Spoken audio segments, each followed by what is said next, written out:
Bonjour les amis, bonjour à tous et toutes. On se retrouve depuis un bon moment, j'ai été absent. Hélas, j'ai eu de gros soucis de santé et j'en ai encore puisque je rentre sous peu à l'hôpital. Je vous souhaite quand même bien en retard une bonne année, meilleurs vœux, bonne santé. Ça c'était quelque chose à faire mais je n'ai pas pu le faire. Depuis le mois de décembre, je souffre énormément de l'estomac et j'ai de plus la vésicule biliaire qui commence à faire des siennes, donc il va falloir l'enlever sous peu. Ça fait que depuis 2 mois, je suis très malade. C'est pour ça que je n'ai pas fait de vidéo. Et je m'en excuse auprès de vous. Le côté positif, c'est que j'ai perdu 10 kilos. Voilà. Le côté négatif, c'est que j'en ai un petit peu marre de manger des biscottes, du jambon blanc et des bananes. Voilà. Sinon, pour parler camping-car, aujourd'hui, je l'ai mis à l'hivernage. Comme vous le savez, moi je suis en pré-retraite, ma femme ne l'est pas, donc partir en congé en hiver, c'est pas trop possible. J'ai hiverné le camping-car pour l'instant et je bricole un peu dessus. Je fais des tests. Vous allez voir, je vais vous faire voir un petit peu la clim réversible en mode chauffage et je vais vous faire voir la consommation en mode chauffage. Ici aussi, ma femme ne supporte plus du tout le robinet que je vous ferai voir de la cuisine.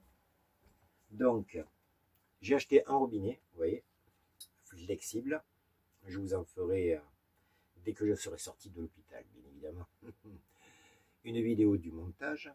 Vous voyez, c'est des robinets qui sont vraiment sympathiques pour mettre en cuisine, vous voyez, et qui sont vraiment pas chers, hein, 30 et quelques euros. Vous avez un robinet de très bonne qualité. C'est pas du plastique, hein, c'est de l'acier.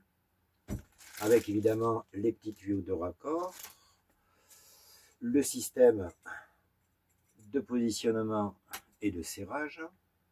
Ça, je vous ferai la vidéo dans une dizaine de jours, dès que j'aurai récupéré un peu de mon opération, qui devrait, je pense que je vais devoir la faire cette semaine, parce que les coliques néphrétiques, ça commence à devenir assez agaçant. Et je commence à être très fatigué. Je vous ferai bientôt donc une vidéo là-dessus. Sur une prochaine vidéo aussi, je vous ferai voir ma valise de diagnostic.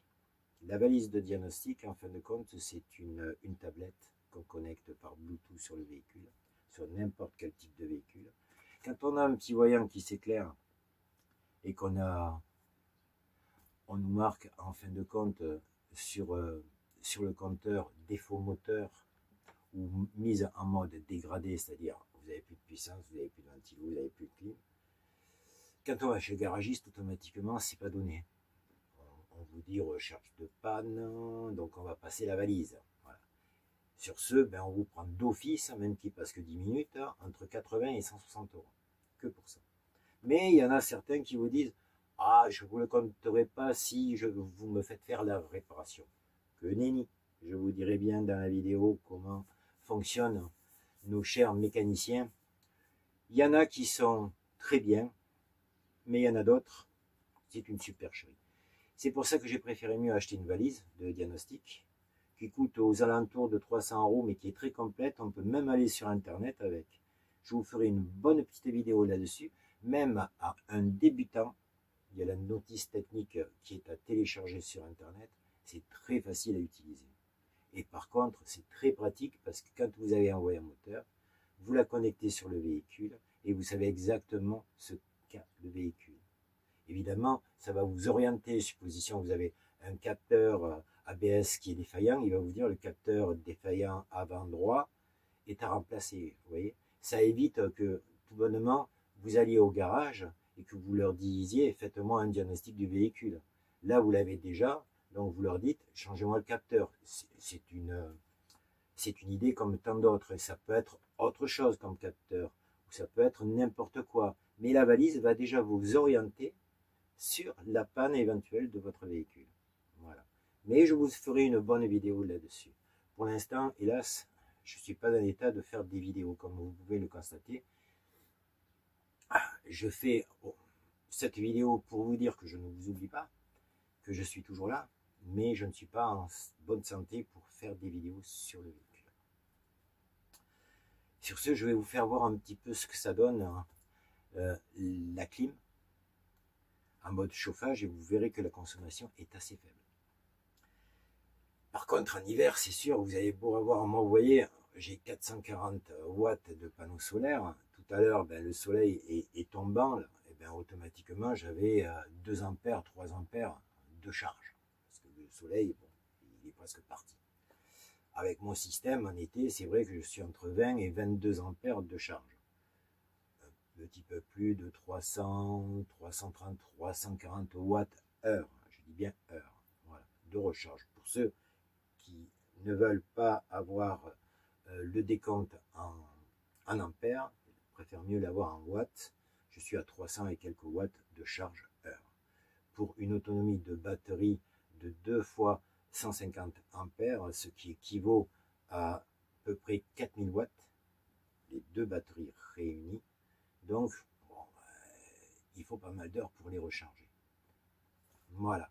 On va regarder ça et je vous ferai voir un petit peu mon ancien robinet qui est sur le véhicule et qui vaut vraiment un bras, comme on dit nous dans le midi, il vaut un bras. À l'achat, il vaut dans les 170 €.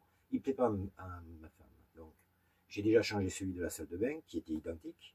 Et là, avec celui-ci, je vais le mettre ici. Celui de la salle de bain, je vais vous faire voir. Et quand je vous ferai la vidéo, vous verrez, c'est très très facile à poser. C'est comme un robinet de maison. On se retrouve de suite. Voilà le fameux robinet que je vous disais. Vous voyez, c'est les robinets qui sont posés d'origine sur le Voyageur des années 2001, 2002 à 2000, peut-être 2008, je ne sais pas exactement jusqu'à quand ils les ont posés. Bon, c'est un robinet standard, quoi. Hein. Voilà. Et ça ne plaît pas à ma femme pour faire la vaisselle, ça ne lui convient pas. Donc, je vais le remplacer, vous voyez, par celui-ci. Voilà. Et celui-ci, vous voyez, ça sera quand même un petit peu mieux pour faire la vaisselle. En plus, le tuyau est flexible, comme je vous ai dit. Donc, ça ira très bien. Après, vous voyez, dans la salle de bain, j'en avais un identique. Voilà. Et voilà celui que j'ai monté. Ça, c'est un robinet standard de salle de bain. Et il est assez costaud quand même. Et il n'est toujours pas en plastique non plus. D'une valeur grosso modo aussi d'une 30aine d'euros. Donc je l'ai remplacé parce qu'il y avait l'autre qui était identique et qui arrivait ici, vous voyez. Alors pour se laver les mains, c'était bon. Ils ont mis ça, quoi. Hein. Avec celui-ci, au moins, il n'y a pas de souci. Il est à peu près juste en face de la bombe. Voilà. Donc, il est quand même mieux. Voilà. Vous voyez, de toute manière, la salle de bain n'a toujours pas changé. J'ai toujours mon joli petit logo dans les toilettes. Voilà. Salle de bain standard, comme on a tous. Hein. Vous le connaissez déjà très bien. Hein. Voilà. Il est toujours en pleine forme. On m'a proposé de l'acheter, je n'ai pas voulu le vendre. Ils sont, bien qu'en ce moment, il y en a quelques-uns sur le net. Après, évidemment, il faut contrôler l'état. Voilà. Là, je suis en train aussi de regarder un petit peu mes caméras. Celle-ci, je l'avais achetée au puce, vous voyez, il n'y a pas d'écran à l'arrière. 20 €, mais c'est une vraie GoPro. Elle est pratique pour le tableau de bord parce qu'en fin de compte, elle filme pas mal en HD+. Et surtout, ce qu'il y a, c'est l'autonomie. Elle prend en charge jusqu'à des cartes SD de 128 Go, ce qui est sympathique. Et après, j'ai la 4K que je vous avais fait en vidéo, qui est pas mal aussi, que j'utilise pour filmer. Bien évidemment, aussi, il faudra que je vous fasse aussi une vidéo sur le drone que j'avais acheté. Je vous avais dit que je vous ferai une vidéo. Mais j'ai pris, hélas, beaucoup de retard. Et c'est pas trop de ma faute, comme on puisse dire. Allons-y, on va prendre la télécommande et je vais vous faire voir cette clim. Donc ici, vous voyez, il y a toujours, j'ai mis en route le convertisseur.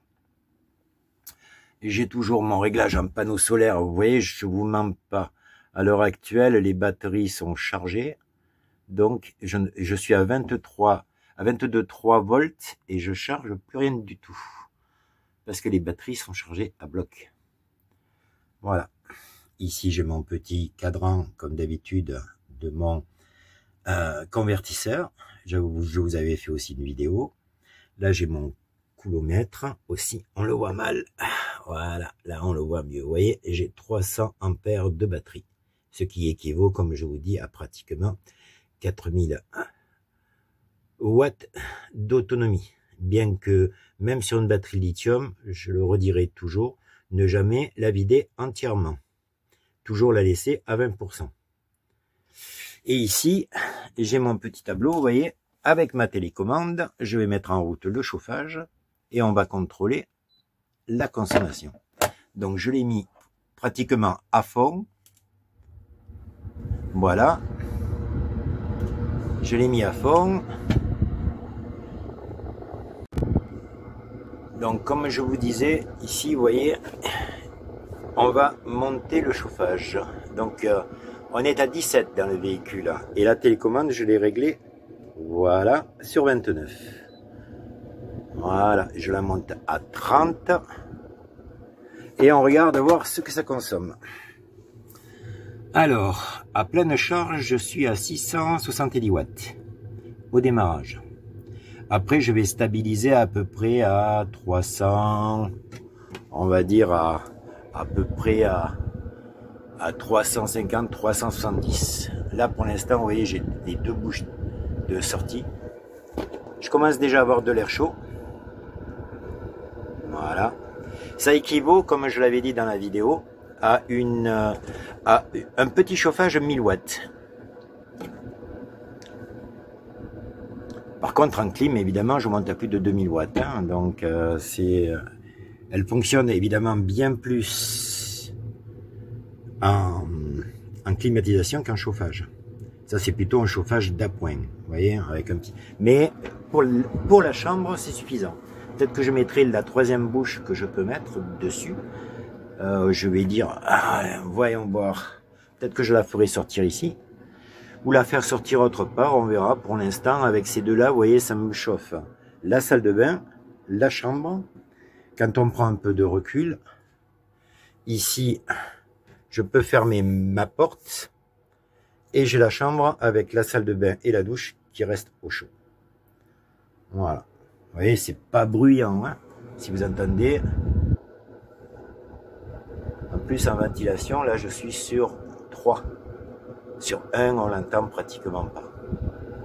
Voilà. Et en consommation, vous voyez, on monte jusqu'à 720 watts maximum. Et là, je peux vous assurer, il y a de l'air chaud. Et ça, c'est bien quand vous avez une clim réversible, quand vous êtes en stationnaire ou en été.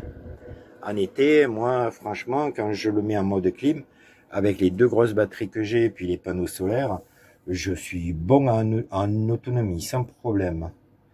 Mais ça me consomme quand même le double, pratiquement, que ce que je recharge en panneaux solaires. Donc, je ne peux pas me permettre de la laisser tourner en permanence.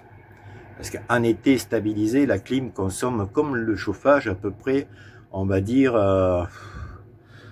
quand c'est stabilisé, 300, 360 watts. Mais au démarrage, vous voyez, là je suis à 760 watts, parce qu'il y a une forte demande sur le climatiseur.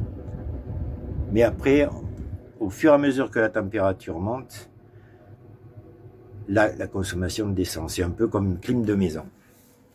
Voilà pour le petit récap de la clim réversible. Vous voyez que quand même, je suis pas trop mal équipé.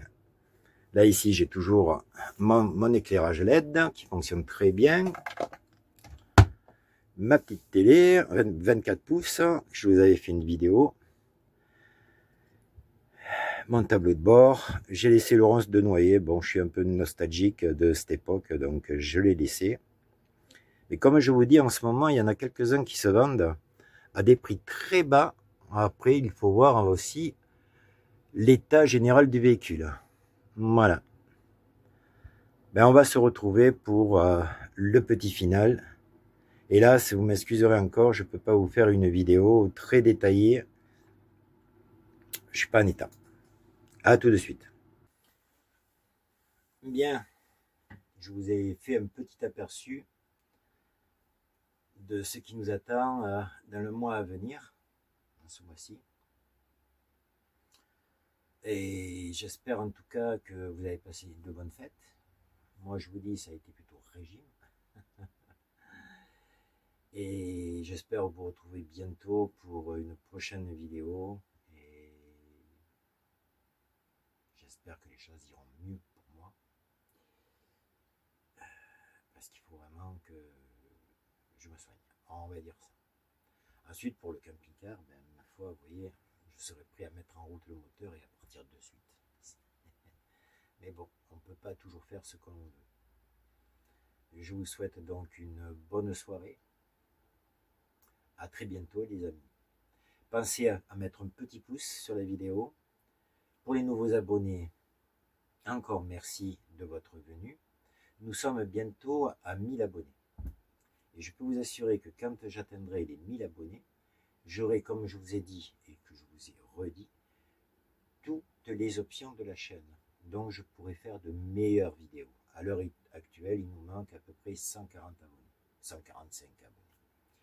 Et quand j'aurai ces 1000 abonnés, automatiquement, je pourrai avoir toutes les options de la chaîne. Et là, les vidéos seront encore de meilleure qualité. À très bientôt. Passez une bonne soirée, une bonne fin de week-end. Au revoir.